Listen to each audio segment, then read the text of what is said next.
I've just spent 30 days with the brand new AirPods Max 2, and I wanted to share my thoughts on whether they're still a buy and warn you about some of the potential issues they may have. I've also changed my mind a little bit when it comes to the comfort, the sound quality, and even the noise canceling performance against its competitors. We're going to cover everything that's changed in this video.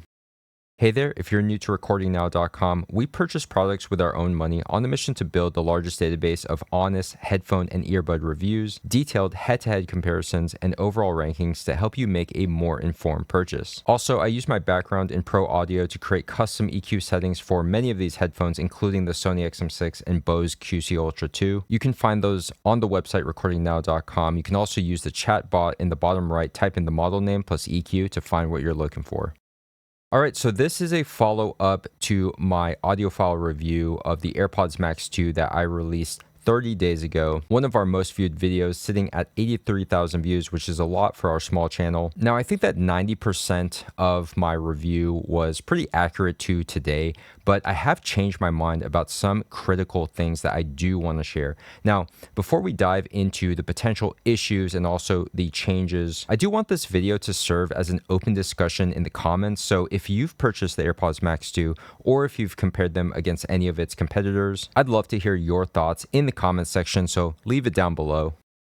All right, so there are four main issues that I want to bring to your attention. Now, I haven't personally experienced all of these, but I have experienced some of these. So the first thing I want to start with is battery drain. Now, I had mentioned this in my original review with the original AirPods Max, the Lightning version that came out in 2020, and perhaps even the 2024 USB-C refresh. Due to these headphones not having a dedicated off function, I know you're supposed to use the smart case. It's supposed to put it into a low power mode, but they're always on to some degree, searching for some kind of signal, not to mention the Find My feature as well. I had experienced battery drain, especially with the first gen, but even using the smart case, there are times where I noticed that the battery on the AirPods Max 2 is still draining overnight. And this is just a different experience versus these other headphones where you can just simply turn them off and pretty much expect to have the same battery level percentage the next day. And you do have to factor in that the AirPods Max 2 at 20 hours on a single charge is the lowest level that we have tested to date. And we're talking over 40 wireless headphones. It's just kind of a hassle to always have to be charging the AirPods Max 2, and just that feeling of not being able to rely on them and just hoping that they have enough juice when you turn them on and connect them. Now, the second issue I want to bring up is connectivity. So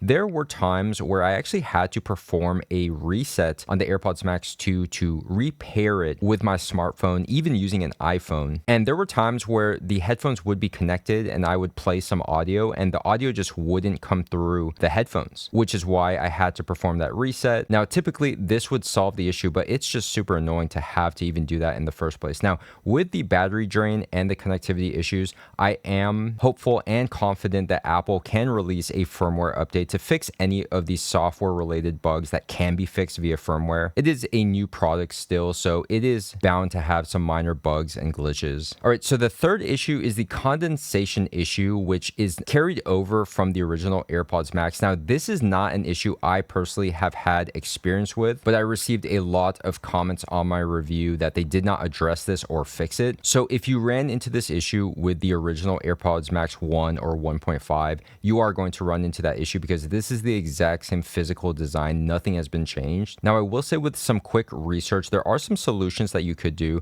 There are silicone sweat-proof covers that you can apply to the earpads. One solution that I think is cool is getting a third-party case, and honestly, the smart case doesn't even cover the entire headphone anyways. So if you get a third-party case that covers the entire headphone, these also have that sleep magnet to activate that low power reserve mode. And then you throw in a silica gel packet to absorb that moisture. You can buy these off of Amazon. You've seen these packets with a lot of electronics that get sent to you, like headphones and earbuds. I just thought this was a cool solution you can check out. Typically, the condensation issue is for those in humid environments with a lot of sweat and the way it interacts with the headphone and the hardware internals. Okay, so the fourth issue is the mesh headband issue, which a lot of people were quick to point out. Again, this design is unchanged from the AirPods Max. So if you had that issue where the mesh was sagging after some time, you can see the mesh here. It's only been 30 days and I've been using them very frequently and there is pretty much no play yet. But over time, this is probably going to loosen up just due to the weight and gravity of wearing these every day. And this mesh is unchanged in terms of the material from the original AirPods Max, so it's probably going to be an issue again. Now, I will say I've had at least 4 pairs of AirPods Max due to these reviews, and I've only really experienced that issue slightly with maybe 1 pair, but it wasn't even that bad. But I will say, I do think that this is going to be an issue in the future if you're not careful with the AirPods Max. There are third-party solutions like silicone covers that you can put over the headband to protect it. I personally don't find this to be as big of an issue as some other people, but your mileage may vary. Okay, so those are the main issues that I wanted to bring up that a lot of comments were bringing up, and then my own personal issues that I was experiencing. But again, with a firmware update, I think these things can be fixed, so I'm not really too worried in the long term. Now, let's talk about what's changed. So I want to bring up the first thing, which is the comfort.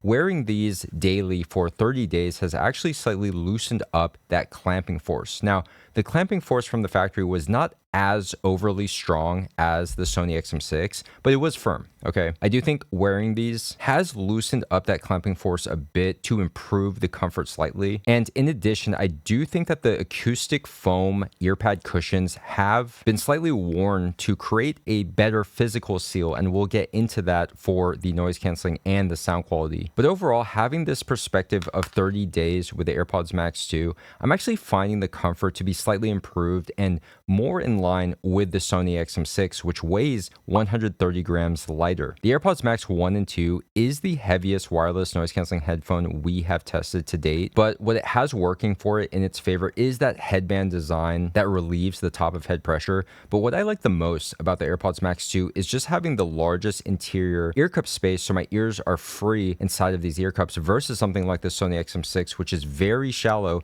And when you combine that clamping force that is stronger than the AirPods Max 2, my ears are pressing against the fabric inside, whereas my ears are mostly free inside the AirPods Max. So initially, I had the Sony XM6 slightly ahead of the AirPods Max 2 for comfort due to it being 130 grams lighter, but I do think they're actually on a level playing field 30 days later, factoring in that the AirPods Max 2 has now loosened up slightly in the clamping force, and the earpad cushions are not as stiff as day one. Still, the Bose QC Ultra 2 takes the cake when it comes to comfort, 120 grams lighter than the AirPods Max 2, while having that large interior ear cup space as well, and having very nice plush earpad cushions and headband.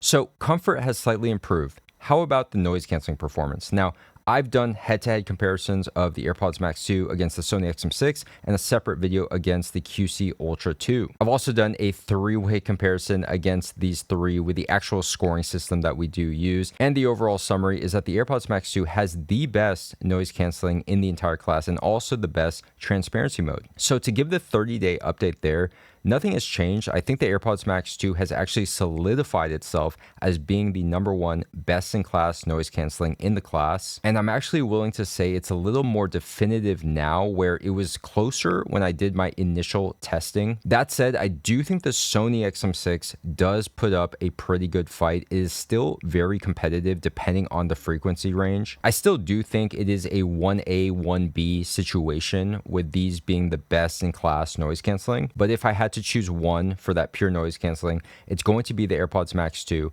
And the thing about the noise canceling that I think maybe even underrated is that for this class of headphones, where honestly, the noise canceling is probably even a bigger factor than sound quality for most people, I'm just really loving the silence that the AirPods Max 2 is able to create, and that's actually going to translate into its sound quality. And real quick, before we get into sound quality, I do want to say the Bose QC Ultra 2 is third for me, maybe tied with the Sonos Ace for being one of the top noise canceling headphones. But when it comes to #1 and 2, I think the QC Ultra 2 might be a bit of a distant third against the Sony and the AirPods Max 2 now.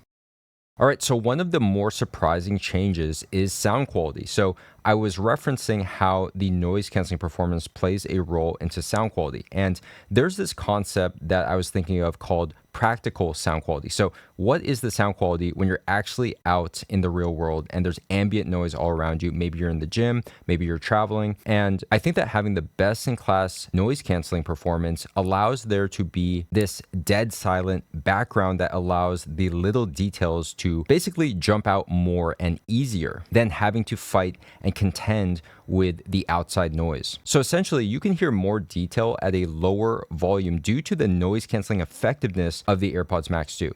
Now, let's talk about the overall sound quality, where I did say in my three-way comparison that out of the box, we're talking no EQ, nothing. I actually prefer the AirPods Max 2 in terms of its stock tonality, its sound profile. It has this neutral, bright, very open sounding, very clear sounding quality to it. The bass was clean but lean. Now, it doesn't have that high-res codec support like the LDAC in the Sony XM6 or the aptX Adaptive and lossless in the QC Ultra 2, but even with that very efficient Apple AAC, as long as you're using high-res lossless source files, I did find the AirPods Max 2 to still sound on par with the Sony XM6 in its LDAC and the Bose QC Ultra 2 in its aptX Adaptive, which is very impressive. Now, something changed 30 days later, and that actually has to do with the acoustic foam of the earpad cushion. So I think what happened is that these have actually created a better physical seal than day one when these were a little bit stiff. So that bass was clean, lean, but maybe a little bit too lean. I've actually noticed that the sub bass has improved